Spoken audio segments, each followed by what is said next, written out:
Okay, welcome. Hi, I'm Barbara Bertucci here in St. Pete Beach, and it is my pleasure and honor to have Kat actually back with us, Kat O'Keefe Canovas. And I am now so thrilled to be reading, actually, I'm reading it right now, The Crappy to Happy, and her stories of sacred stories of transformation and joy. And so I just want you to share first, I guess. How this came about and maybe your story in there too. Well, thank you, Barbara. It's so great to be back on your show. We always have so much fun, and you and Temple were on my show. Just what was it, 2 nights ago? Yes. Last night was it? Last night? It was no, yeah, 2 nights Tuesday ago. night. Yeah. Oh my gosh, the time goes so fast. So yes, I wrote the book "Crappy to Happy" with Reverend Ariel Patricia Caganello. And it's funny, we came up with this title, and then it was right. We came up with the title before COVID hit.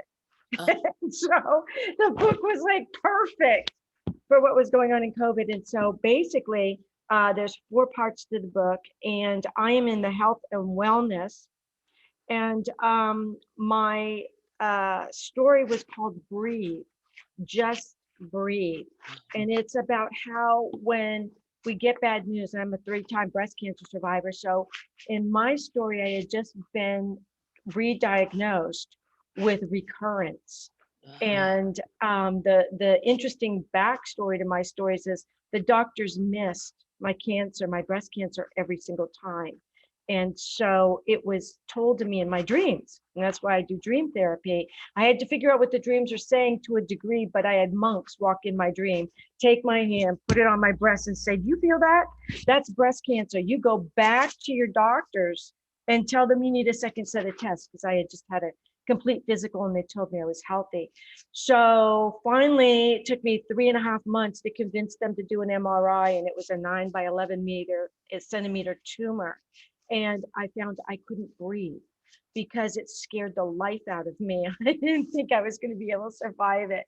So in the book, one of the ways I got myself to breathing so that I wouldn't pass out is I asked my husband to tell me jokes.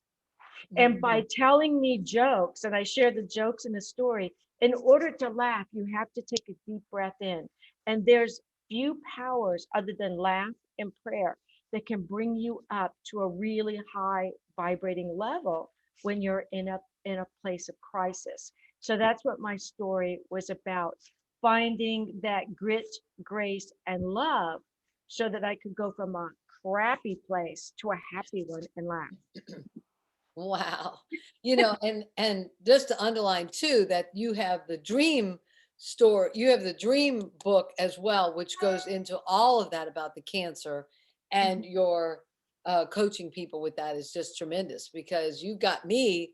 Now I title my dreams. I got my book by my bed, which is ready to go with a pen, and I thank you for that because it's a big deal.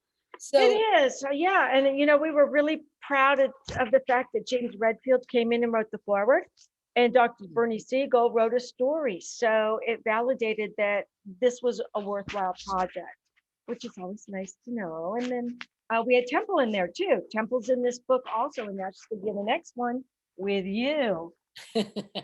that's right. And that is from mayhem to miracles. Miracles. Hmm. Nice. So amazing. So how did you get into this, the collaboration of it? Or what would you like to underline more on this? Because I Well, think I, this I is think collaboration is good. And I believe that really men compete more than women.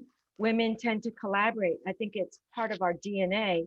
The men go out, they compete. Back in the time of the caveman, men went out and they competed for food, they competed for space, and brought the food home to the space. And women collaborated to cook it and raise the children. So I think it's in our DNA to actually collaborate. So I'd always had an idea of doing this type of book and having it available for fledgling authors. That was really my main reason for doing this. Authors who had a great story that were just getting started on their journey as a writer and as an author who had not had the opportunity to actually be conventionally published yet, because Sacred Stories Publishing is a conventional publisher and they're also a hybrid publisher. So this was an opportunity to allow fledgling authors to become published, put that in their bios, put that on their websites, and give them a step up as they continued on their career.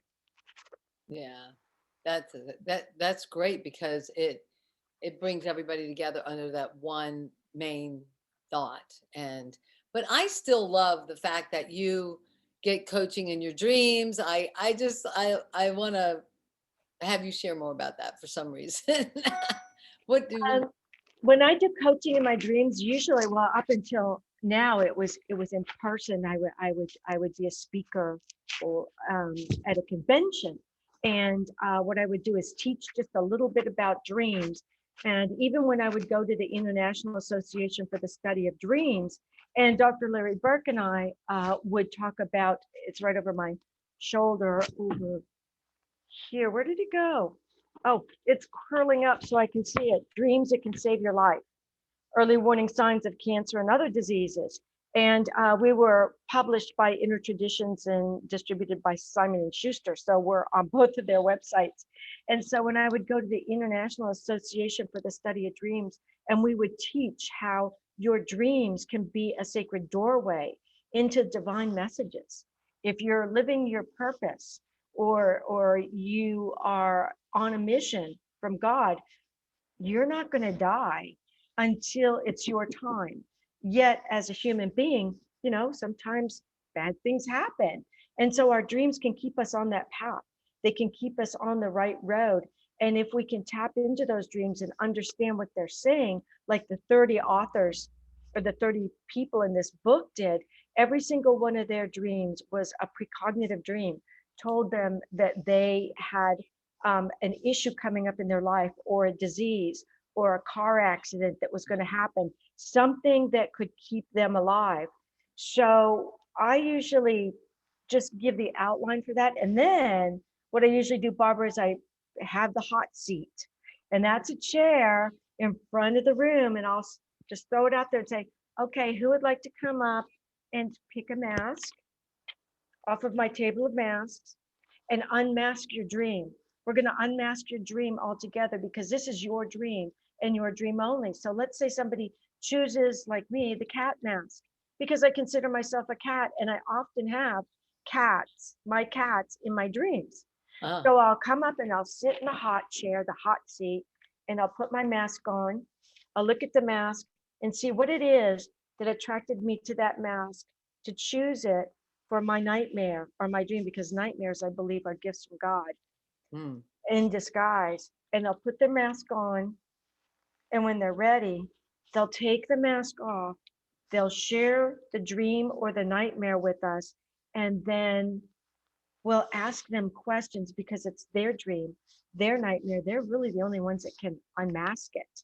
Mhm. And often the message that they find in their nightmare that's been scaring them forever. And when you have a recurrent nightmare, it means your inner selves, your spirit guides, your guardian angels are giving you a message and you're not getting it.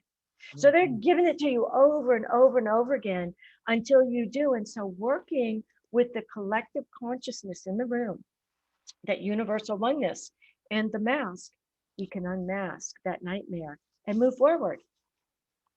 Wow. You know, I think that that's, I listened to a talk this past weekend, and he was talking about the brain, and only 20% of the brain is like our conscious mind. If you think of an iceberg as it's going, and a lot's under the water, but there's still some above the water, and that is the conscious mind that we haven't tapped into, Right. and our unconscious mind, because our heartbeats, our breathing, all the things that control us, that's doing it on a regular basis. But then there's the underlying subconscious mind that, like you said, it wants to guide us. It's connected to our soul. It wants to communicate and get that out. And so I Mhm. think that that's also, really a great way to get those tips, techniques, or your spirit guides to talk to you, Mhm. um, anything like that. So, but the fact that you got it 3 times, like they told you over and over, get to that doctor, Mhm. go get tested. And Mhm. so you had to, oh, and you got a tool. You got a tool to share, right? You had a feather that came through, Right. I and it was didn't. to cut through to the doctors to give you your inner power, your inner strength. That's So, true. Yes, one of the monks, I mean, I have no idea why monks came into my dreams. I'm not Catholic. I don't know why, but they did get my attention immediately. I mean, the way it worked was I was just having a regular dream, like you have at night, and then it froze, just like some people freeze on our computer right now as we're doing this. My dream froze. And I remember standing there looking at this frozen dream going, whoa. And then there was a little dot, and that little dot turned into a square. And I could see through it, and it was moving. And it was like a pop up on your computer, where somebody's moving and they've got an advertisement. And yeah. it expanded into a door, and through that door walked a monk. And the monk looked at me and said, come with me. We have something to tell you. And I'm going, well, that is really bizarre in my head. And I'm saying to myself, this dream is really bizarre, which told me immediately this was a lucid dream, which means it's a different dream altogether. And Mm. I followed him through this door, and I went into this room that I call the room between realms now, because I went back there many times. And you couldn't tell the floor from the ceiling, from the walls. Everything was bright white. And there were other monks standing there. Yeah. And they took my hand and they placed it on my breast, and they said, do you feel that? And I said, yeah. They said, that's cancer. You go back to your doctor tomorrow without an appointment, and you tell them you need a second set of tests. So, Barbara, it took me 3 months to actually get them to do the second set of tests. Like going back, the monks would show up in my dream, recurrent dream, say, come with us. You got to go back and you got to tell them, you got to tell them, you got to tell them. And finally, the third time they walked through the door, the sacred dream door, I started crying in my dream. And I said, I know why you're here, but there's nothing I can do. They won't listen to me. I can't do the second set of tests on myself. So if you want me to live, you've got to help me. Ugh. And that's when the monk reached into his sleeve, took out this little tiny white feather, and handed it to me and said, use this as a sword. Go back to your doctors tomorrow. Imagine it's a sword and cut through their arguments. Stand in your power. And I did. And when the doctor kept saying, I can't perform, and they said, you need exploratory surgery. It's the only thing that's going to show it up. And so when I said to my doctor, well, I need exploratory surgery, Barbara, he looked like I had poured gasoline on top of myself and set myself on fire in front of him. He was like, what? He said, I can't do that. It's against hospital policy. It's against my policy. You've got to think about infection, complications from anesthesia. I can't cut you open and explore your breast just because you think something is wrong. And that's when I imagined that feather. And I held that feather out to him in my mind. And I thought, this is a sword. And I said, help me. You need to help me. You're my doctor. And Mm. it was like somebody grounded him, Barbara. It was the strangest thing. He said, okay, I'll be right back. He went out, he made an appointment for 2 days after New Year's. This was in the winter. By that time, it was 3 months later from the first dream. And during the surgery, I went completely under. He said, well, maybe I can feel something here. I think it's just a fibrostic tumor. We're just going to go in and take it out. It could be anything. I heard him say, we got it all, close her up. And I pulled myself out of the anesthesia. It was like I climbed up this slimy well, dark well. And I poked my head over the top of the well as I came out of the anesthesia. And I said, what was it? And this head came over the top of me in my waking world. It was the anesthesiologist, and he said, did she just talk? And the doctor goes, yeah. I mean, all I could see were white masks. It was so bright in the room, white mask, blue eyes all around the place, looking down at me. It was like, this is a nightmare. I said to myself as I was coming out of the anesthesia, she's like, oh my gosh, this is a nice nightmare. And my doctor said, it's what we thought it was, Kat, just a fibrostic tumor. We got it all. And he turned to the anesthesiologist. He said, give her more. Because at that point I was moaning. I was in so much pain. I was wide awake on the operating table with my breast wide open. Wow. And I went right down that well, just whoop, right back down. And when I woke up in the recovery room, my husband was right outside. I heard him talking to the doctor. The doctor comes in and he closes the curtain. First alarm bell went off. He came over, he took my hand and sat down. I thought, oh, this is not good on any level. And he looked at me and he said, pathology didn't like what they saw when they cut over the tumor, cut open the tumor.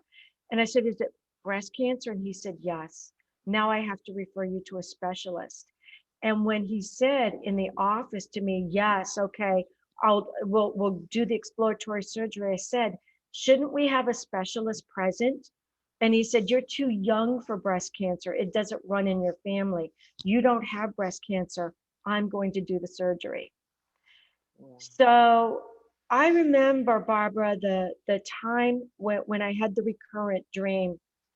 And then I went back with my feather and pounded on my doctors again. And this time I had the chiefs of everybody watching me and they missed it.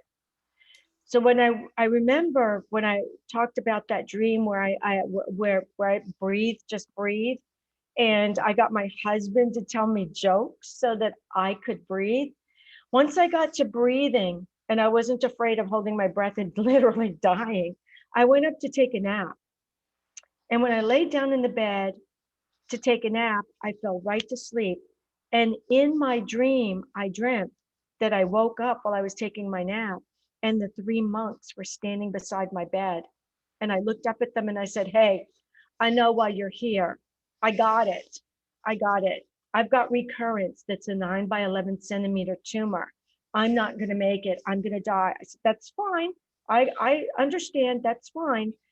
But I said, I want you to warn God that I'm coming because I've got some really big bones to pick with him. There is nothing I have done in this lifetime or any past lifetime to make me deserve this. And they looked at me and they said, Kathy, don't you remember? And I said, remember what? They said, you told us before you were born that you wanted to come down onto the earth plane during a time when God was being taken out of the schools, out of life, out of sight, locked away in a closet.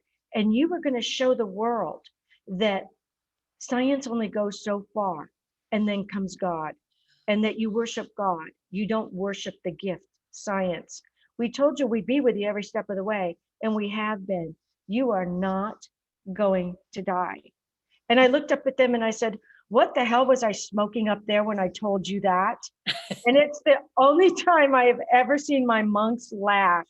And they turned around and walked out of my dream. And I woke up and I realized cancer 3 times was just part of my journey. So now I'm not worried. It's what I was supposed to do.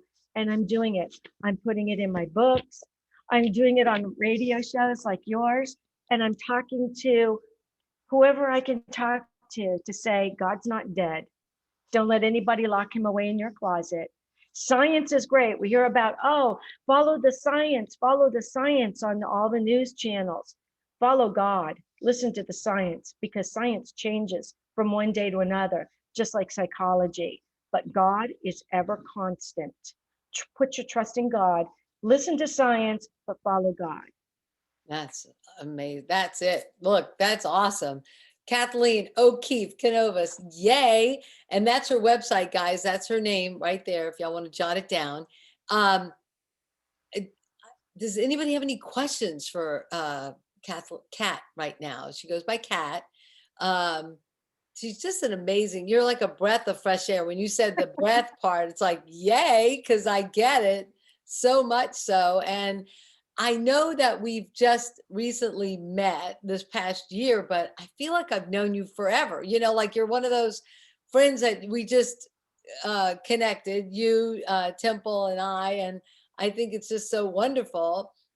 They used to just come down here for a month, and now they bought a house down here. So, so exciting and so thrilling. Does anybody want to unmute and ask Kat anything? Got a few more minutes of the recording, and then we can stop. If any of you have a dream and then you remember one part of it, I'm happy to talk with you about it. Not to put you on the spot. Maybe we can do that. Hey, Kat and Barbara. I'm not. I once in a while I have a dream, but I'm not aware of dreaming, and I think that is something I could benefit by if I could be aware of dreaming. Mhm. Do you remember your dreams at all, Hattie Jane? Briefly, Okay, do you write them down? but they're rare. But I'll put some to write, but they're rare, and it's the rarity that seems strange. No, you know, Hattie Jane, just when I met you on here and saw you, I knew you were a deep soul. I can tell. There's just, you know, one soul recognizes another, and I would venture to say that probably everybody on this screen with us today have been in previous lives with us. And so, Hattie Jane, you impress me as being somebody very in touch with your inner selves, and so you probably have a lot of talking going on in your mind during the day because you're all connected. And the only time you have dreams that you remember is when there's something that you're missing during the day and they're trying to tell you at night. That's why you're not dreaming you're dreaming all the time, but you're not necessarily remembering it. So when you are dreaming, you're probably doing dream work, and it's not something you necessarily need to remember for your waking world because you're connected through that higher connection all day long. So I'm not surprised by that. But when you do get those dreams, I think you should write them down because they're probably important. And you could always set the intention to, hey, I'd like to just remember my dream tonight so I can remember who was in it with me and give thanks to them in my waking world too, and have my waking world and my dream world connect a little more. They will. In fact, you Yeah, I may have end up that saying, intention. yes, set that intention. Exactly, Barbara. Mm-hmm. Thank you. Awesome. Anybody else have a question? Quick question? Hey, okay. I'm going to take it. All right. Well, thank you so much, y'all. Look up Kathleen O'Keefe Canovas.com and you can get on her radio show. We were on it on Tuesday night. It was awesome. It's amazing. And you've got a message for the world. And I'm so glad to have you on. And thank you so much. Thank you so much.